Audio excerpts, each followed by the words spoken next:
नमस्कार साथियों, मैं विशाल स्वागत करता हूं आपका अपने इस नए वीडियो पर। प्यारे दोस्त, हम लोग कर रहे हैं अपनी मानसिक अभिरुचि का प्रैक्टिस सेट और आज हमारा प्रैक्टिस सेट नंबर 6 होने वाला है। और इस वीडियो में हम लोग सीखेंगे कि और यह भी जानेंगे कि अपराध नियंत्रण से संबंधित जो भी प्रश्न हमारे बनेंगे उनकी मेंटलिटी क्या होगी। हम लोग कर रहे हैं मानसिक अभिरुचि का पोर्शन जो कि हमारा रीजनिंग के अंतर्गत आता है। और अगर आपने अभी तक पिछले वीडियो को नहीं देखा है तो उन वीडियो को भी देख लीजिए। प्यारे दोस्त, हम लोग कर रहे हैं अपने रोजगार पब्लिकेशन की बुक का फुल सॉल्यूशंस और उसमें जानेंगे कि जो है ना अपराध नियंत्रण से प्रश्न किस किस टाइप के बनते हैं। ये तो नहीं कर सकते कि सारे प्रश्न यहाँ से ही बनेंगे, लेकिन आपकी एक समझ विकसित होगी जिससे सबसे पहले जान लेते हैं यहाँ पर कि अपराध के अनिवार्य तत्व क्या होते हैं। मनुष्य अपराध करने का कार्य मनुष्य द्वारा किया जाता है, यानी अपराध करने का कार्य मनुष्य द्वारा किया जाता है। हालांकि मनुष्य एक सामाजिक प्राणी है, इसलिए उसका दायित्व तो अधिक है। आपराधिक कृत्य होते क्या हैं? जहाँ अपराध होता है वहाँ एक कृत्य होता है। जहाँ अपराध होता है वहाँ एक कृत्य होता है जो बुरा होता है। इसे करने वाला अपराधी कहलाता है। गलत आशय यानी दुराशय। कोई कृत्य अपराध तभी माना जाता है जब करने वाले व्यक्ति का आशय या इंटेंशन गलत साबित हो जाता है। मनुष्य अथवा समाज की क्षति। आपराधिक कृत्यों से मनुष्य की एवं समाज की हानि होती है। इससे सामाजिक सौहार्द प्रभावित हो सकता है। नेक्स्ट थोड़ा सा और जान लेते हैं कि यहाँ पर अपराध को वर्गीकृत किया गया है। तो किन किन डिपार्टमेंट में अपराध को रखा गया है, किस किस को। तो मानव शरीर के विरुद्ध अपराध में क्या क्या आ जाता है? हत्या का मामला आ जाए, चोट का मामला आ जाए, अपहरण का मामला आ जाए और बलात्कार का मामला आ जाए। संपत्ति के विरुद्ध अपराध, जो संपत्ति के विरुद्ध अपराध आता है उसमें क्या क्या शामिल होता है? उसमें आ जाता है चोरी, डकैती, धोखा, न्यायभंग, अतिक्रमण। लेख से संबंधित अपराध क्या होते हैं? जैसे जाली नोट छापना, जालसाजी। मस्तिष्क को प्रभावित करने वाले अपराध तो वो कौन कौन से होते हैं? मानहानि, पहचान चोरी। लोक शांति के विरुद्ध अपराध, दंगा, लोक बाधा, बलवा। राज्य के विरुद्ध अपराध, राजद्रोह वह विद्रोह। शासकीय सेवकों द्वारा अपराध, अवैध पुरस्कार प्राप्त, जाली प्रमाण पत्र जारी करना आदि। तो ये हैं अपराध और उनको किन किन वर्गों में जो है ना यहाँ पर बांटा गया है, यहाँ पर पूरा उदाहरण सहित दिया गया है। मान लो जैसे हत्या का मामला आ जाता है तो ये किस प्रकार का अपराध आ जाएगा? यह मानव शरीर के विरुद्ध अपराध आ जाएगा। आपसे पूछा जाएगा प्रश्न कि मानहानि का अपराध किसका उदाहरण है? तो मस्तिष्क करने वाले अपराध या लेख से संबंधित अपराध? तो उत्तर देंगे मस्तिष्क से संबंधित करने वाले अपराध या मस्तिष्क को प्रभावित करने वाले अपराध। प्यारे दोस्त, अब सीधा चलते हैं अपने क्वेश्चनों की प्रैक्टिस की। पहला प्रश्न, पहले ध्यान से क्वेश्चन को पढ़ेंगे और फिर इसका उत्तर देने का प्रयास करेंगे।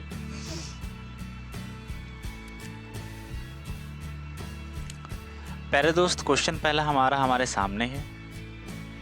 बड़ी आसानी से बहुत ही धीमे धीमे अच्छे से क्वेश्चन को पढ़ेंगे। एक पुलिस अधिकारी के रूप में अपराध नियंत्रण हेतु आपके द्वारा उठाए गए निम्नलिखित कदमों में से सर्वाधिक उपयुक्त कदम कौन सा है? यानी आप एक पुलिस अधिकारी हैं तो आप ऐसा कौन सा कार्य करें जो सबसे उपयुक्त हो इन विकल्पों में। हालांकि आपके विकल्प सारे सही हो सकते हैं, सारे भी गलत हो सकते हैं, लेकिन उनमें से कौन सी ऐसी कार्रवाई होगी जो सबसे उपयुक्त होगी इन चारों में से। आप अपने क्षेत्र में बीट पेट्रोलिंग को बढ़ाएंगे। बीट पेट्रोलिंग यानी सामुदायिक पेट्रोलिंग होता है। आप सामाजिक सहयोग के माध्यम से सामुदायिक पुलिसिंग को बढ़ावा दें। आप पकड़े गए अपराधियों को कठोर से कठोर दंड दिलाने का प्रयास करें। ये तो कार्रवाई करनी चाहिए। आप क्षेत्र के सभी चिन्हित अपराधियों की पहचान कर नज़रबंदी की कार्रवाई करेंगे। ये सारी कार्रवाई हो जाएंगी। यहाँ पर सारी कार्रवाई सही होती हैं, लेकिन ऑप्शन नंबर बी को एक बार देख लीजिए। आप सामाजिक सहयोग के माध्यम से सामुदायिक पुलिसिंग को बढ़ावा दें। यही कार्रवाई यहाँ पर सबसे उचित हो जाएगी, क्योंकि मान लो जैसे कोई आपराधिक कृत्य होने वाला है, अगर आपका वहाँ के लोगों या समुदाय के प्रति के बीच में अच्छा संबंध होंगे, यानी अच्छे संबंध होंगे, तो कोई भी अपराध होने से पहले उसे रोका जा सकता है। जिसके कारण जो है ना, हम लोग यहाँ पर जो सामुदायिक पुलिसिंग है ना, इसको सबसे ज़्यादा महत्व देंगे, या फिर समूह में कार्य करने। नेक्स्ट क्वेश्चंस, एक पुलिस अधिकारी के रूप में किसी अभियुक्त के विषय में आप निम्नलिखित में से कौन सी कार्रवाई नहीं चाहते हैं? तो ऐसी कौन सी कार्रवाई है जो आप नहीं चाहते हैं? एक अभियुक्त के मामले पर विचार प्रकृति न्याय सिद्धांत के अनुसार किया जाए। बिल्कुल, हम तो यही चाहते हैं कि ये जो अभियुक्त के मामले का विचार है ना, प्राकृतिक न्याय सिद्धांत के अनुसार किया जाना चाहिए। प्राकृतिक, ध्यान दीजिएगा वर्डों पर। दूसरा, जांच के विचारण में देरी को जहां तक हो सके कम किया जाए। बिल्कुल, मान लो कोई अपराधी है और उसकी जांच हो ही नहीं रही, डेट पर डेट दिए जा रहे हैं, ये भी नहीं होना चाहिए। न्याय प्रक्रिया की जटिलता को दूर करके उसे सरल किया जाए, तो बिल्कुल ऐसा किया जाना चाहिए। अभियुक्त को जल्दी से जल्दी सज़ा का ऐलान हो, तो जल्दी से जल्दी सज़ा का ऐलान, यहाँ पर ये कार्रवाई जो है ना करना गलत हो जाएगा। सबसे पहले उसके खिलाफ सबूत, जैसे मान लो किसी अपराधी को आपने पकड़ा, तो सबसे पहले उसके खिलाफ ठोस सबूत तो इकट्ठा करिए आप, तब तो पता चलेगा कि जो है ना उसको क्या सज़ा दी जानी है, या फिर झूठा जो है ना आरोप उसके ऊपर लगाए। तो जल्दी से जल्दी आप सज़ा नहीं दे सकते। सबसे पहले कार्रवाई करेंगे, उसके खिलाफ सबूत इकट्ठा करेंगे। अगर मान लो सबूतों के खिलाफ पाया जाता है या सबूतों के अनुरूप पाया जाता है, तभी उस पर कार्रवाई होगी, फिर उसे सज़ा दिया जाएगा। तो ऑप्शन नंबर जो है ना हमारा डी बिल्कुल सही हो जाता है according two questions. Question number 3, आप एक पुलिस अधिकारी के रूप में आपराधिक घटनास्थल पर पहुंचते हैं और वहां तथ्यों एवं परिस्थितियों की जांच करते हैं, अपराधियों को खोजकर उन्हें गिरफ्तार करते हैं, अपराध से संबंधित साक्ष्य एकत्रित करते हैं। इस संपूर्ण प्रक्रिया को हम क्या कहेंगे?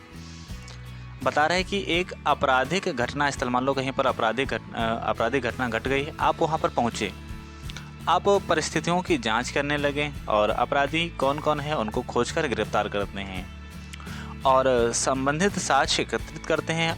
तो इस पूरी प्रक्रिया को कहते क्या हैं? तो इस पूरी प्रक्रिया को कहते हैं इन्वेस्टिगेशन, यानी अन्वेषण। ये कहते हैं खोज, यानी छानबीन। क्या होता है? खोज, छानबीन, इन्वेस्टिगेशन जिसको कहते हैं हम लोग। तो ऑप्शन नंबर बी बिल्कुल राइट हो जाएगा। एक पुलिस अधिकारी के रूप में निम्नलिखित में से निम्न विकल्पों पर विचार करें तथा सही एवं कानूनी रूप से तर्कसंगत विकल्प का चयन करें।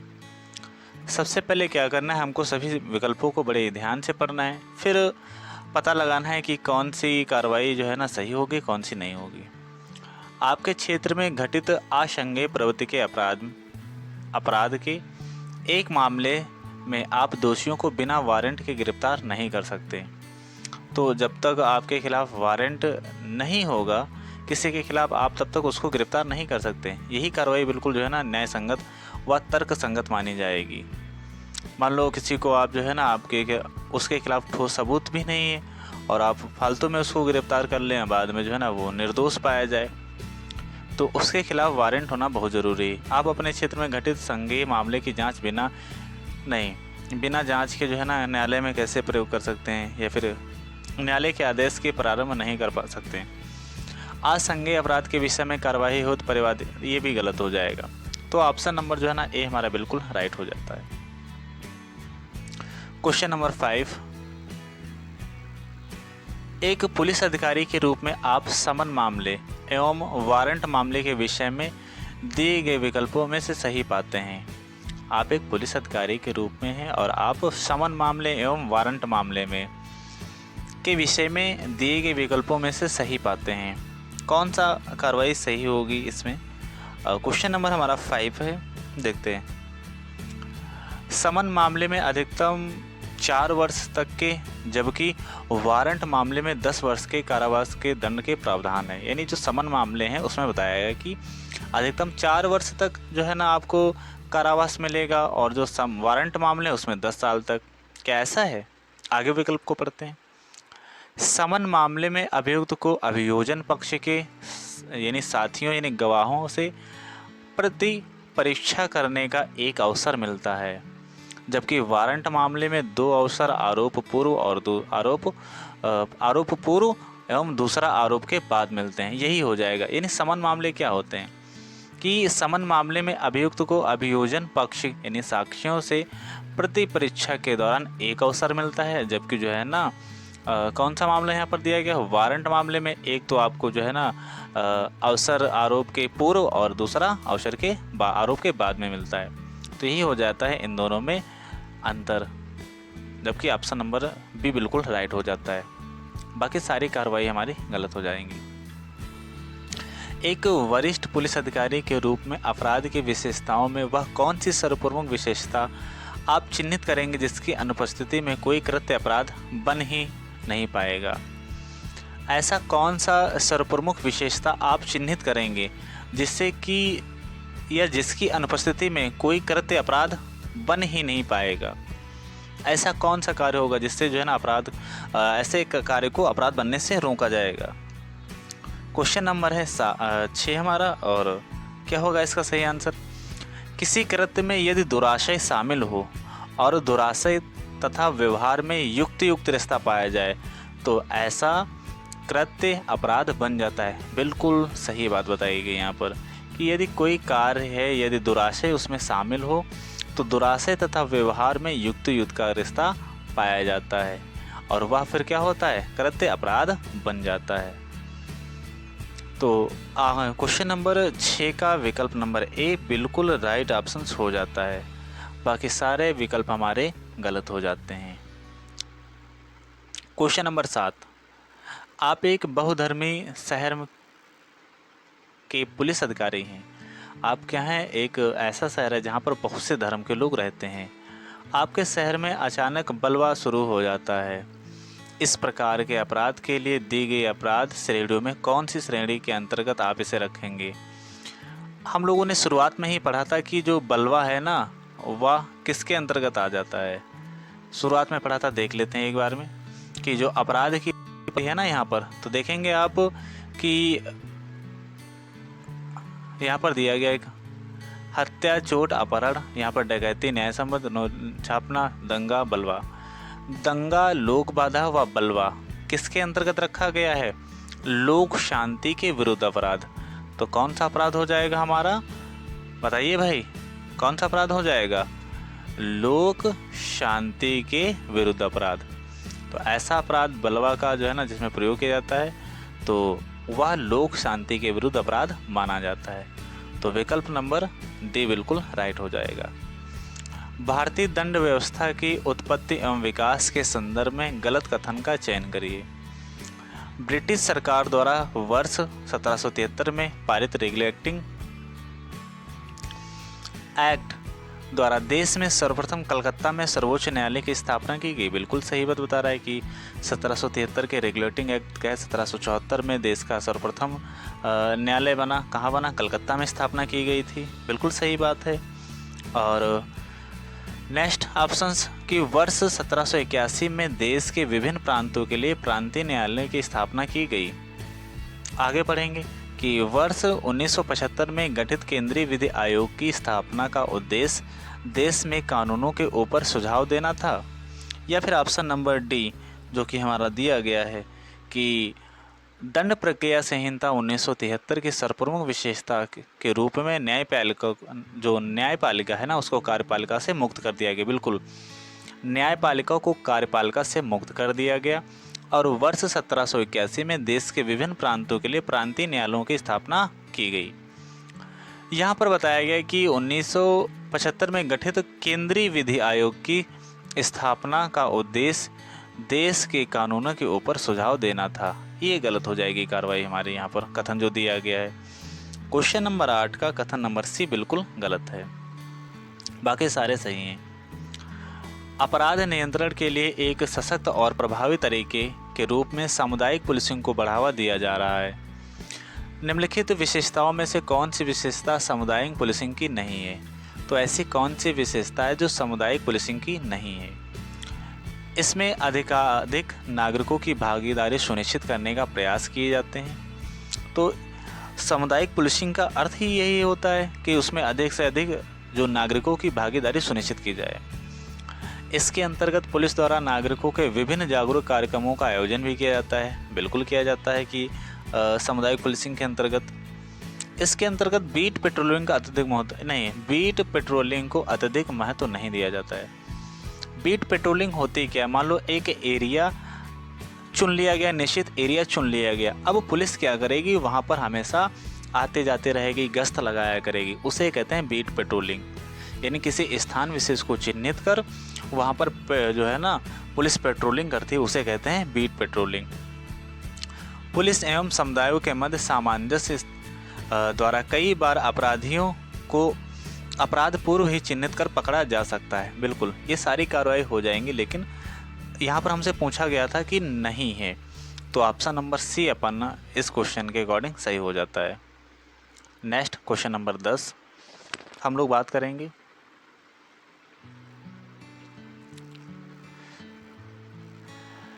दंड प्रक्रिया संहिता 1973 के अनुसार निम्नलिखित विकल्पों से गलत विकल्प का चयन करिए। अब यार फिर से क्या करना है? हमको गलत विकल्प का चयन करना है। इसके अंतर्गत अभियुक्त को राज्य व्यय पर विधिक सहायता प्रदान करने का प्रावधान है। तो जी बिल्कुल प्राप्त है। नेक्स्ट, इसके अंतर्गत ऐसा प्रावधान किया गया है कि यदि पुलिस द्वारा 60 या 90 दिन के अंतर्गत अदालत में आरोप पत्र दाखिल नहीं किया जाता है तो अभियुक्त को जमानत दे दी जाएगी। बिल्कुल, यद्यपि उसे निःशुल्क विधिक सहायता प्रदान की जाएगी, परंतु व्यक्ति को गिरफ्तारी के कारणों से अवगत नहीं कराया जाएगा। तो कौन सी कार्रवाई गलत होगी? क्वेश्चन नंबर है 10। और यदि उसे निःशुल्क विधिक सहायता प्रदान की जाएगी परंतु व्यक्ति को गिरफ्तारी के कारणों से अवगत नहीं कराया जाएगा। और डी को देख लेते हैं। न्यायालय द्वारा दी गई सज़ा फैसला सुनाने वाले दिन से गिनी जाएगी और उसमें से सुनवाई के दौरान कारावास। विकल्प नंबर डी को एक बार पढ़िए। न्यायालय द्वारा दी गई सज़ा फैसला सुनाने वाले दिन से गिनी जाएगी, उसमें से सुनवाई के दौरान कारावास में बिताई गई अवधि नहीं घटाई जाएगी। बिल्कुल गलत बात बताई गई। मान लो कोई अपराधी है, वो जो है ना जेल में बंद है। अब न्याय प्रक्रिया में देरी होने के कारण वो जो है ना जेल में बंद रहा, और मान लो 1 महीना वह जेल में बंद रहा और 1 महीने के बाद में उसे दंड दिया गया कि उसको 2 महीने की जो है ना सज़ा मिलेगी। तो 1 महीने तो वह पहले ही कारावास में काट चुका है ना, तो वो 1 वर्ष की जो महीने की सज़ा है ना 2 महीने में से घटा दी जाएगी, यानी टोटल उसे 1 माह की सज़ा मिलेगी। तो उसने बताया कि नहीं घटाई जाएगी, वह घटाई जाती है, इसलिए ये ऑप्शन बिल्कुल गलत हो जाएगा। ये भी ऑप्शन बिल्कुल सही है। और अकॉर्डिंग टू ऑप्शन आपके कौन सा विकल्प गलत है? तो गलत ऑप्शन जो है ना हमारा ऑप्शन नंबर डी है, और यही अपना अकॉर्डिंग टू क्वेश्चन के बिल्कुल राइट हो जाता है। सभी लोग बताइएगा कि आपको प्रश्न कैसे लग रहे हैं और समझ में आ रहा है कि नहीं। आप जो है ना अपना सुझाव कमेंट बॉक्स के माध्यम से दे सकते हैं। प्यारे दोस्त, ये है अपना यूट्यूब चैनल। अगर आपने अभी तक सब्सक्राइब नहीं किया तो यूट्यूब चैनल को सब्सक्राइब कर लीजिए और हमारे टेलीग्राम चैनल को भी ज्वाइन कर लीजिए। यहाँ पर आपको हर क्लास की PDF नोट्स मिल जाएंगी। और क्या हो सकता है हमारी वीडियो के लिए और भी खास, तो कमेंट बॉक्स के माध्यम से आप अपना सुझाव दे सकते हैं। प्यारे दोस्तों, इसके आगे के क्वेश्चनों को हम लोग इसी के पार्ट बी में सॉल्व कर रहे होंगे, यानी पार्ट 2 में सॉल्व कर रहे होंगे। तो अगर आपने पिछली वीडियो को नहीं देखा है तो उसको भी देख लीजिए और आने वाली वीडियो को देख लीजिए। मिलते हैं नेक्स्ट वीडियो में, तब तक के लिए बाय बाय, जय हिंद।